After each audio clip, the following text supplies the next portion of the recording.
अस्सलाम वालेकुम, खबरदार में खुशामदेद। मैं हूं आपका होस्ट आफ्ताब इकबाल। ख़वातीन हज़रात, आज शो का आगाज़ करेंगे अपने सेगमेंट फ़िल्म, किताब और लोग से, और आज की किताब है हैमलेट। इसका शुमार दुनिया के 10 अजीम तरीन अदबी फ़न पारों में होता है और क्रिटिक्स की अक्सरियत कहती है कि इससे बड़ी ट्रेजेडी कभी सुपुर्द कलम नहीं की गई। ये इस कदर अलमनाक कहानी है कि लोगों को थिएटर में बेहोश होते देखा गया और उसकी वजह फरते गम बताई गई। ताहम एक बहुत बड़े लिखारी, एक बहुत बड़े दानिश्वर और राइटर ने इसको रिजेक्ट कर दिया था। देखते ही उसने कहा ये क्या बकवास है। मैं वैसे उसकी जुर्रत पे और डेसिटी पे बड़ा हैरान होता हूँ कि उसने शेक्सपियर के सबसे बड़े काम को ये कह दिया, लेकिन वो चूँकि ख़ुद बहुत बड़ा राइटर था, मैं उसकी ग्रेडिंग बहुत टॉप राइटर्स में करता हूँ, दानिश्वरों में, सेटारिस्ट में, इसलिए उसके ये अल्फाज शामिल करना ज़रूरी थे। उसका नाम है वॉल्टेयर। वॉल्टेयर ने कहा था कि ये खामखा ट्रेजेडी के साथ खेलने की एक भौंडी कोशिश की गई है, इस कदर पेनफुल है ये काम, तो राइटर तो अपने मकसद में कामयाब हो गया कि अगर आपने उस पेन को महसूस किया। ये डेनमार्क की कहानी है। कहते हैं कि एक ट्रेडिशन है वहाँ पे कि अगर आपके किसी अजीज़ को मर्डर किया जाए तो आप उस वक्त तक चैन से नहीं बैठते जब तक उसका इंतकाम नहीं लेते। तो ये भी एक ऐसी ही कहानी थी। मैं इंतहाई इख्तिसार के साथ आपको समरी बताता हूँ इसकी कि एक बादशाह है डेनमार्क का, किंग हैमलेट, और उसकी बीवी गर्टरूड। दोनों में बज़ाहिर बड़ी मोहब्बत है और एक बेटा है इनका जिसका नाम है प्रिंस हैमलेट। अब किंग का भाई यानी नौजवान प्रिंस हैमलेट का चचा क्लाडियस, जो कि राक्षस है, बड़ा ही मक्कार चालाक, उसने मलिका के साथ मिल के साजिश की और किंग हैमलेट को मार दिया। अब प्रिंस हैमलेट को पता ही नहीं कि उसका बाप मर्डर हुआ था और कैसे हुआ था, किसने किया था। वो एक दिन इत्तेफाक से वो जो गार्ड्स हैं वो बताते हैं कि जी किले की दीवार के पास एक बाबा आके ऊंची ऊंची बातें करता है, रोता है, बुलाता है, और उसकी शक्ल हमारे बादशाह जैसी है कि आपके वालिद साहब जो वफात पा गए। चंद दिन बाद यही बात फिर उसका दोस्त यानी प्रिंस हैमलेट का इंतहाई अजीज दोस्त होरेशियो, वो भी बताता है कि मैंने अपनी आंखों से देखा। वो कहता है मेरी मुलाकात करवाओ। तो वो भूत होता है उसका, हैमलेट की गोस्ट अपने बेटे से मिलने आती है और उसको बताती है कि मेरा खून किया गया था, तुम्हारी माँ ने मिलकर मारा मुझे तुम्हारे चचा के साथ, तुम उस वक्त तक चैन नहीं ले सकते जब तक इंतकाम नहीं लेते हो, क्योंकि ये यहाँ की ट्रेडिशन है। वो फिर प्लान करता है कि मैंने इंतकाम लेना है, और कैसे लेना है वो प्रिटेंड करता है कि मैं पागल हो गया हूँ, यकायक मैं वो soliloquy करने लग जाता है एक साइड पे खड़ा होकर। वो तो शेक्सपियर का हर तीसरा चौथा कैरेक्टर करता है। बाज़ औक़ात गोस्ट उससे बातें कर रही है तो लोग समझते हैं कि ये खुद कलामी कर रहा है, और ये उसका कवर होता है, वो ज़्यादा सीरियसली लिया नहीं जाता। लोग कहते हैं कि ख़ास तौर पर इसका मुखालिफ क्लाडियस कहता है कि इसने अब मेरे साथ क्या झगड़ा करना है, ये तो बेचारा खुद पागल हो गया। ये फिर उसको एक जगह मर्डर करने लगता है, एक बड़ा आइडियल मौका मिलता है उसको कत्ल करने का, लेकिन उस वक्त वो दुआ मांग रहा होता है। इसने कहा अगर मैंने इसको इस वक्त मार दिया ना तो इसकी रूह जन्नत में चली जाएगी, मैं इसकी ये यशी नहीं होने दूंगा। शेक्सपियर चूँकि कमाल का राइटर है, उसकी निटिंग बड़ी खूबसूरत है कि वो एक नया ट्विस्ट देता है। प्रिंस हैमलेट अपने दोस्तों को इकट्ठा करके एक ड्रामा स्टेज करता है जिसमें एग्जैक्टली यही कहानी मर्डर की डिपिक्शन है, और जिसमें बार बार ये उसके रिएक्शंस देख रहा होता है कि क्लॉडियस क्या फील कर रहा है। हत्ता कि वो अपने मकसद में कामयाब हो जाता है कि क्लॉडियस आग बगोला होके बाहर निकल जाता है, गुस्से में चिल्लाता हुआ कि ये तुमने क्या डफांग बर्पा कर रखा है। अब आगे क्या होता है, क्या इंतकाम का इरादा पाया तकमील तक पहुंचता है। वो जैसे इश्तहारात में होता है ना कि ये देखना ना भूलिएगा एक वक्फे के बाद, तो हम आपको ये भी बताएंगे, एक एक किरदार से मुलाकात भी करवाएंगे। लेकिन हमारी भी एक ट्रेडिशन है कि जब भी हम शेक्सपियर की स्टोरी करते हैं हम राइटर को अपने पास मदऊ करते हैं। Thank you so much. I was afraid I won't get even a second to talk today the way you were speaking. मैं से दसाओ तो रह किथा गए वे मेरे ड्रामे काम क्यों नहीं कीता मेरे को तो ज्यादा पता तो आपको। नहीं, आप एक्टर भी बहुत अच्छे थे। Thank you. इन्होंने एक किरदार भी किया था गालिबन गोस्ट का। जी गोस्ट का कैरेक्टर खुद किया था, जो थिएट्रिकल परफॉर्मेंस थी ना। Ghost is a very important character.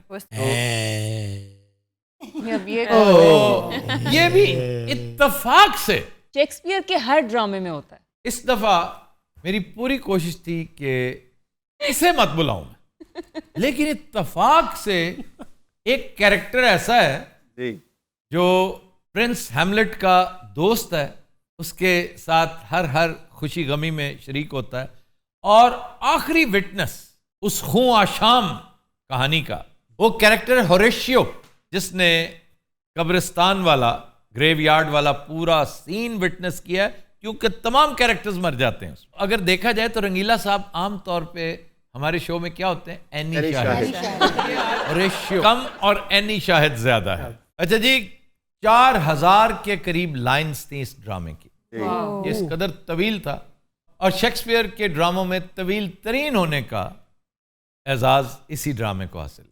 Sir, आप अक्सर कहते हैं कि आपको शेक्सपियर के तमाम कैरेक्टर्स में हैमलेट सबसे ज़्यादा पसंद है। हमेशा कहता वो कौन सी ऐसी चीज़ है जो हैमलेट को बाकी कैरेक्टर से डिफर करती है?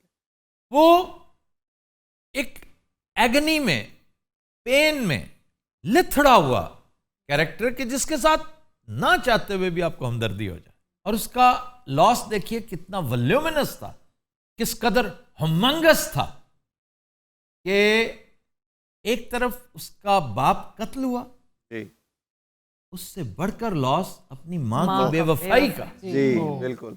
तो सर ये 2 ट्रेजेडीज हुई थी उसके साथ। नहीं, फिर उसके बाद उसकी अपनी मोहब्बत, अपनी शादी जिसके साथ होनी थी, उसको वो रिजेक्ट कर देता है उसके ताल्लुक की वजह से, उसके बाप की, क्योंकि उसका बाप क्लॉडियस का, ये क्लॉडियस होता है ना जो किंग बन चुका है इस वक्त, उसका बड़ा साथी होता है।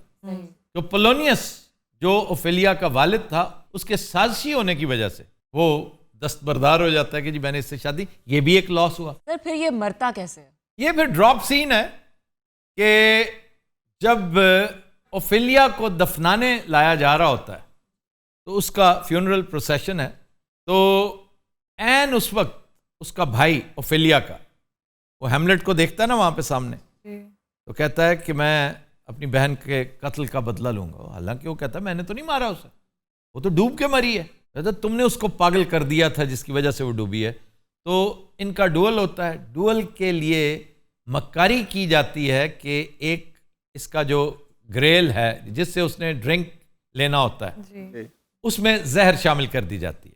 वो गर्टरूड पी लेती है जो हैमलेट की माँ है, उसको अपना मसला बन जाता है और मुंह से खून वून आना शुरू हो जाता है उसका।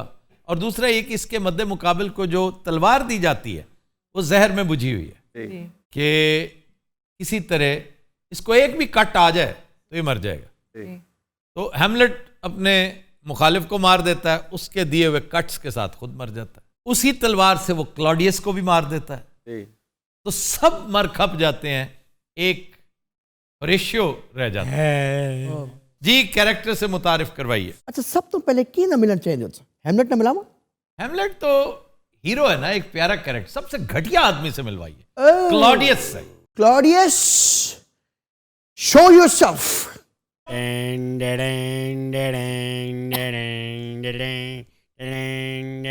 वाह वाह वाह वाह वाह। भाईजान रोप चेक करें दे पे तो सर कॉस्ट्यूम डिठे। कॉस्ट्यूम कमाल है भाई, कमाल। देसां दा राजा मेरे बाबल दा प्यार, अमड़ी दे दिल दा सारा, नी वीर मेरा घोड़ी चढ़िया, घोड़ी चढ़िया नी सहयोग। अस्सलाम वालेकुम भाई जी। मैंने कहा बादशाह का, जार निकोलस का लिबास बिल्कुल यही था, और किंग हैमलेट का लिबास भी यही था, नेपोलियन का लिबास भी यही था। और ट्रेजेडी देखो, हमारे यहाँ बैंड मास्टर्स जो होते हैं, ये बाजे बाजे वाले, उनका लिबास भी वही। पछाणिया नहीं तुसी? क्या ये बब्बू राणे दादे दा लिबास है यार?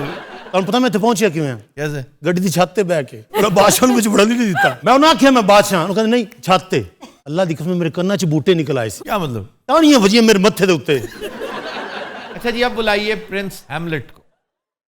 Why not? Prince Hamlet, show yourself. Oh. Oh dear. Sir आप तो कह रहे थे कि ये कोई हीरो है। था तो हीरो ही है जी, सुपरमैन सा बन के आ गया। वो गल भी कर थथा है। ये मेरी जिंदगी बेजान लाश थी, बरसों से प्यार को तेरी तलाश थी, तेरी तस्वीर मिल गई। कैसे हैं आफ्ताब साहब? ओए ओए। ये हेलमेट है। हेलमेट नहीं है, हेमलेट है। अच्छा अबू कैसे हैं आप? बतरिया मेरा। हाँ जी, बतरिया। और आपने इसके बाप को कत्ल किया, इसको भी कत्ल किया। पीछे मुंह आपका चाचा अबू। और मैं तेन किथे मारे है? तेन कुड़ी दे भरा ने मारे आई। कौन सी कुड़ी? जिन्होंने इन्हें निंदिया सी। निंदा क्या होता है?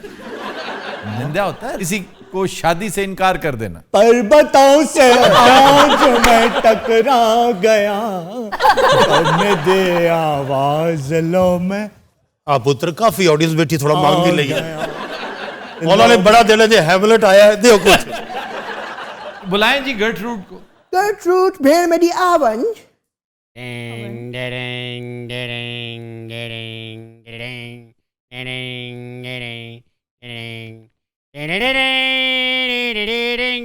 ये थी वो जालिम और साजिशी औरत जो ना तो अच्छी बीवी बन सकी ना अच्छी माँ, और अल्टीमेटली खुद बेचारी कुत्ते की मौत मरी। माँ, एल्टी द नेम इज वुमन। गलती होगी माड़िया पुत्रा। ना टेंशन ले अपना बेटा।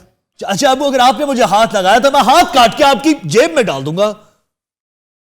ये तो जेब भी कोई नहीं। पर्वतों से आज मैं टकरा गया, तुमने दे आवाज लो मैं आ गया।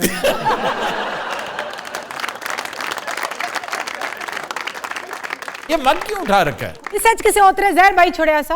हाँ, इसने डलवाया था। लो हैं? सारा मरना इस ओतरे नहीं वजह तू ऐसा। मिकी क्यों मारनी? अन्नी नहीं है बच्ची, मिकी क्यों? सर आपके ख्याल में सबसे घटिया कैरेक्टर कौन था? वैसे तो जाहिर है 100 राक्षस हो तो एक क्लॉडियस बनता है, लेकिन मैं अगर माफ नहीं करूंगा कभी तो गर्टरूड। अच्छा जी, ये फिल्म 4 ऑस्कर्स ले गई थी।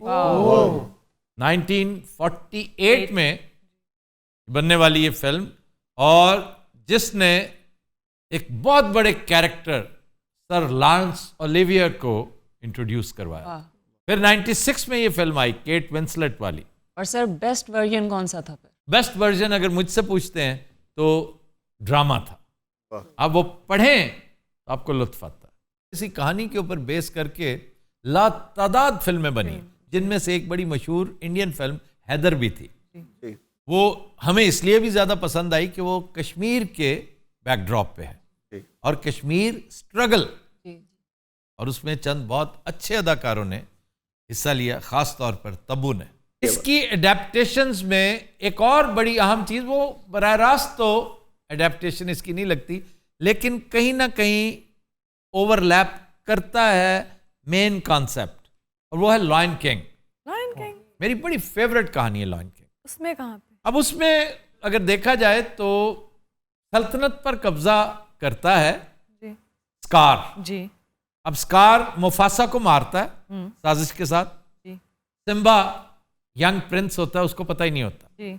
और उसको भी बैनिश कर देता है। ये प्रिंस हैमलेट को भी बैनिश करके एक तरह से एम्बेसडर बना के इंग्लैंड भेज देता है कि तुम वहीं रहो, तुम्हारा यहाँ कोई काम नहीं। तो सिम्बा को नहीं कहता रन सिम्बा रन जी। And never come back again. तो सर इसमें गर्टरूड कौन थी? इसमें नहीं थी। जो सिम्बा की माँ है ना, जो शेरनी है, सराबी का कैरेक्टर है, जो वो बेवफा नहीं थी, वो जबरदस्ती उस प्राइड का हिस्सा है। The pride now led by scar. And पे आके वो थोड़ा सा दुखी होता है कि मेरी माँ ने भी यही कुछ किया कि मुझे, वो कहती मैं मजबूर थी, मैं क्या करती, मुझे पता ही नहीं था, मैं तो समझ रही थी कि तुम मर गए हो।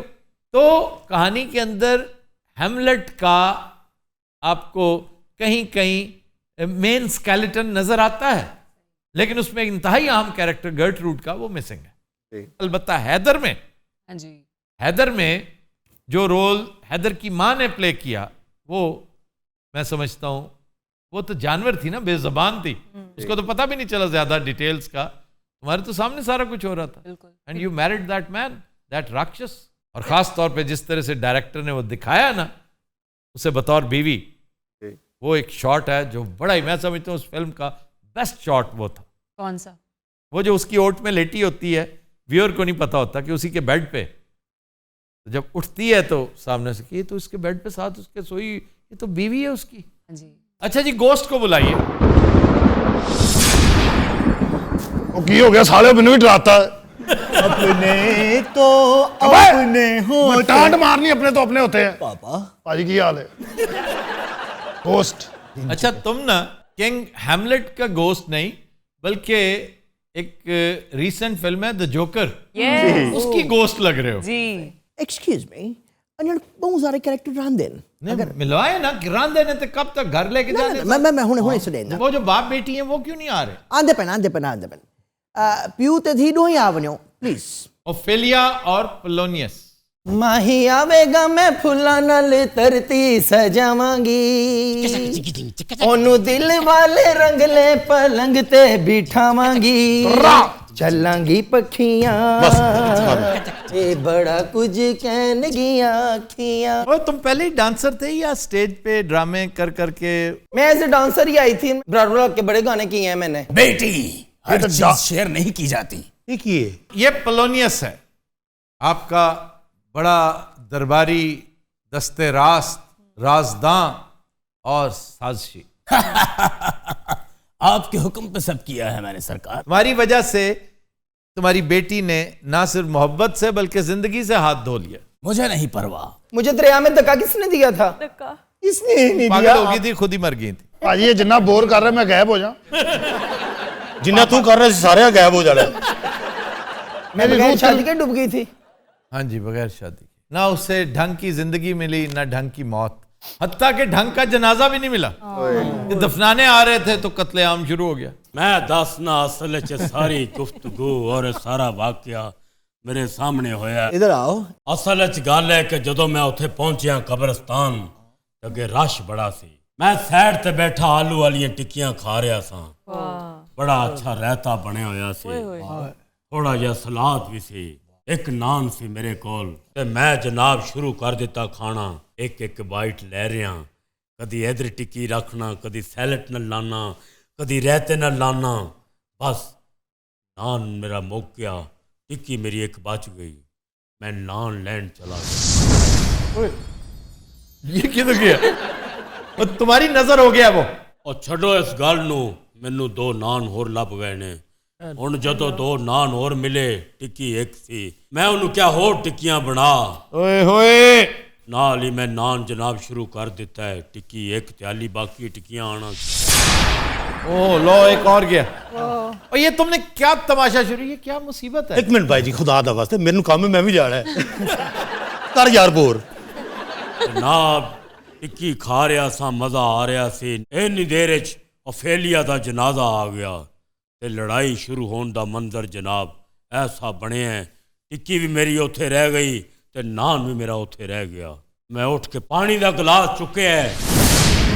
कितने लकी हैं ये लोग। जनाब जनाजा उन्होंने रखे है, एक पग दड़ जी मच गई, हत्थां च हत्थ पै गए, मगर मेरा ध्यान मेरी टिक्की ते अपने नान ले सी। मैं फिर वापस मुड़िया, मगर जनाब मैं फिर खाना शुरू कर दिता। टिक्की दा की मजा आ रहा सी, खुशबू ही बड़ी अच्छी हुंदी है। घटिया इंसान, अब तुम खुश हो? सारा सफाया कर दिया तुमने, ये क्या मुसीबत है? ये तो दसा हूं मैं क्या करा, मेरे को तो समझ के नहीं आती भाई। ये चला कर तू तो ओए एक नान रह गया, एक टिक्की रह गई है। खाना फिर मैं शुरू कर देता है, क्योंकि खुशबू बड़ी अच्छी आ रही थी। पिछों मुंडा टिक्कियां भी लेके आ गया जनाब। ये खुद चले गए। सर तुसी ब्रेक ले लो, नहीं तो दोनों भी गायब करूँ जे। कदी नजरात, हम लेते हैं एक ब्रेक, हमारे साथ रहिएगा। Welcome back. कदी नजरात ब्रेक में हमें ज्वाइन किया है डमी म्यूजियम से आए मियां शहबाज शरीफ और उनके दो मुहाफिजों ने।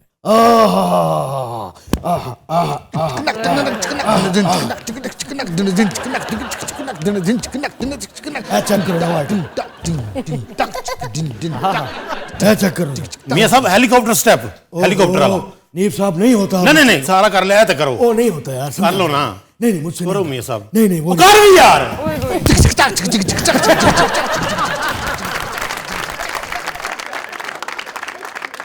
खुशियाँ खुशियाँ खुशियाँ। कौन सी खुशियां, जीता तो फजल रहमान है, ये कौन सी लुटियां डाल रहे हैं इधर। लो बेटे मैं ਵਿਆਹ ਦੀ ਖੁਸ਼ੀ ਦੀ ਗੱਲ ਕਰ ਰਿਹਾ ਹਾਂ। और ਭਾਜੀ हाँ जी की हाल है? ਕੀ ਮਜ਼ੇ ਕੀ ਖਾਣੇ ਖਾਦੇ ओए होए ਕੀ ਉੱਥੇ ਲੋਕ ਆਏ ਸਨ ਸੁਭਾਨ ਅੱਲਾ। कैप्टन साहब के कपड़े देखे सी। लेकिन ਤੁਹਾਨੂੰ पता कैप्टन साहब सादे आदमी शुरू तो ही माशाल्लाह। कैप्टन साहब बंदे अच्छे हैं, इसमें कोई शक नहीं, लेकिन जिस तरह होता है ना मोस्ट अंडररेटेड पीपल, इसी तरह मोस्ट अनअंडरस्टूड पीपल भी होते हैं। उनकी समझ कम लोगों को आती है। ਕੀ ਰੌਣਕ ਸੀ ਵਿਆਹ ਦੇ ਯਾਰ। यार हम शादी डिस्कस करने बैठे हैं। ਅਸੀਂ ਤੇ अरे बैठे सीधे यार ना। और तुम सब तो पेड मुलाजिम हो। अभी मियां साहब आपके मसाइल दो धारी हैं। अल्लाह खैर, वो किस तरह? एक तो आपको फैमिली में बड़ी तनकीद का सामना है लगातार, हाँ यार, और दूसरा आपका वो जो था ना ये वाला वो पोस्टर, लो जी एटम होने लगी। वो जो सीवी वो जो सीवी था ना वो सीवी वाली फाइल एक्सेप्ट नहीं हुई। 4 नंबर गेट। ओ यार छड़ दे यार। ਅਸੀਂ ਇੰਨੀ ਵਾਰ ਤੇ ਮੀਆਂ ਸਾਹਿਬ ਉੱਥੇ ਗਏ ਤਾਂ ਮੈਨੂੰ ਜ਼ੁਬਾਨੀ ਯਾਦ ਹੋ ਗਿਆ। ਹੁਣ ਮੇਰਾ ਦਿਲ ਕਰਦਾ ਮੈਂ ਆਪਣਾ ਸੀਵੀ ਲੈ ਕੇ ਖੜਾ ਹਾਂ ਉੱਥੇ। बड़े से बात कोई हमारे खानदान में खुशी आई है। बड़े सही। आप वो बातें भी नहीं करने दे रहे। वो क्या नहीं गुजरा हमारे ऊपर, हमारे दिलों से पूछो, हमारे दिलों से पूछो। मियां साहब आप इलेक्शन रिजल्ट्स की बात करें, केपी में क्या हुआ है? हाँ, ये भंगड़ा वैसे मैंने उसी पे पाया था। नहीं लेकिन शादी वाले, लेकिन आपको उसमें कुछ नहीं मिला। नहीं, खुशियां मनानी है तो अपने बल पे मनाए ना, दूसरे की शिकस्त में खुशी। डॉक्टर साहबा आपको मैं एक बात बताता चलूं। जी, जी। मौलाना फजल रहमान हम उनकी बड़ी इज्जत करते हैं। यूं समझे कि वो दरअसल हमारी कजन पार्टी। जरदारी भी आपकी कजन पार्टी है यार, वो दूर का कजन। ये दोनों नजदीकी हैं, आपके नजदीक नहीं है फजल रहमान। जी यार वो गला दिखा फजल रहमान तो खुद कंटेंडर है प्राइम मिनिस्टरशिप का। ਐਵੇਂ ਨਹੀਂ ਉਹ ਪੀਡੀਐਮ ਦੇ ਸਦਰ ਬਣੇ ਭਾਜੀ। अच्छा तुम बड़े सियासी हो गए हो। मियां साहब दे नाल रह के दिन रात इनको सबक देता हूँ। ਮੀਆਂ ਸਾਹਿਬ ਨੇ ਸਾਡੇ ਦੋਵਾਂ ਨਾਲ ਵਾਅਦਾ ਕੀਤਾ ਹੋਇਆ क्या? ਆਈਜੀ ਲਵਾਉਣ ਦਾ। हाँ जी, या ये आईजी होएगा या मैं होवांगा। ਮੈਂ ਆਈਜੀ ਹੋਵਾਂਗਾ, ਇਹਨੂੰ ਆਈਸ स्पेशलिस्ट लवा देंगे। हाँ जी। जनाब बताइए कौन सी हाजिर हुकूमत के साथ इस तरह का सलूक होता है जो पेशावर में पीटीआई के साथ हो गया, पीटीआई के साथ हो ये गया। सब होता है, अगर आप डिलीवर नहीं करेंगे तो यही कुछ होगा। अच्छा जिस तरह की रेशा दबानियां और साजिशें इनकी पार्टी में है, ये 12 सीटें लेना भी बहुत बड़ी अचीवमेंट है। सानू तुसी फिर भी बुरा कहने हो।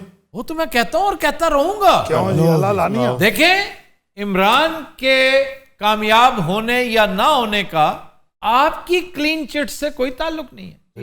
मैं उस वक्त तक आपको क्लीन चिट नहीं दूंगा जब तक मैं कन्विंस ना हूं कि आपने, आपकी पार्टी ने, आपके खानदान ने करप्शन नहीं की। That's it. जिस दिन मैं कन्विंस हो गया, और मैं इसलिए नहीं बात कर रहा कि द ज्यूरी स्टिल आउट, मामलात अदालतों में हैं, एक एक करके सामने आ रहे हैं आपके।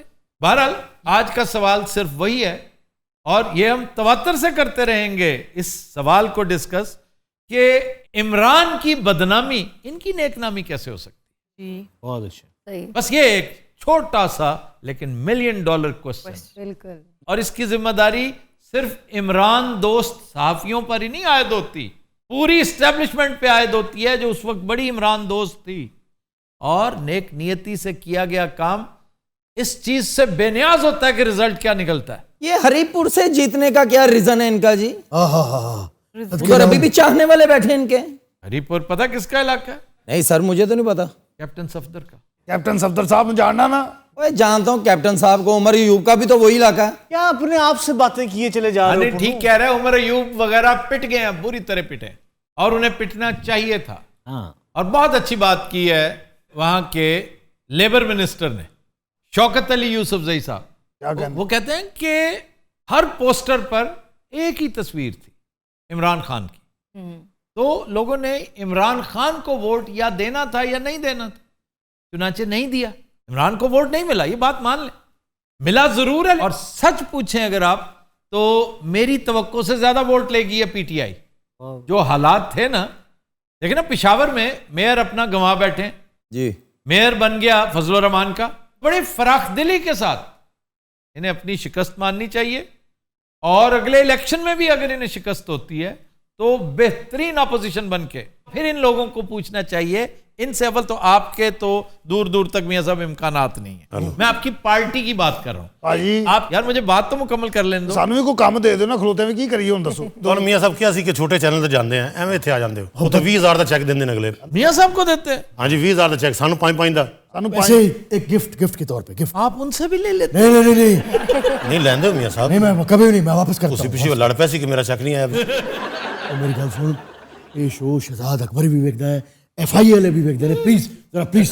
ਜੀ ਤੁਹਾਨੂੰ ਅੰਦਰਲੀ ਗੱਲ ਦੱਸਾਂ, यार मैं कुछ कह रहा था बीच में रहेगी बात। सर आप कह रहे थे कि इमरान को अपोजिशन में बैठना चाहिए। जी जी, अगर आप जनरल इलेक्शन हार जाते हैं, वैसे तो अब भी बेहतरीन ऑप्शन इनके पास है पंजाब की। पंजाब में ये उन तमाम दोस्तों के घर जाए, उनके पास जाए, उन्हें रिक्वेस्ट करे, मनाए, यूं करके जैसे कि लीडर मनाता है। जी जी जी। ये अपने आप को वो यूनानी शहजादा समझना बंद कर दे, ये जो डिवाइन राइट समझता है हुक्मरानी।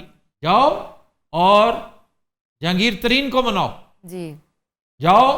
सबसे बढ़कर मैं समझता हूं एक इंतहाई लीथल कॉम्बिनेशन जो बनता है ना, वो गवर्नर सरवर के साथ बनता है, क्योंकि इन सब में सबसे ज्यादा फाल सियासी तौर पर गवर्नर सरवर है।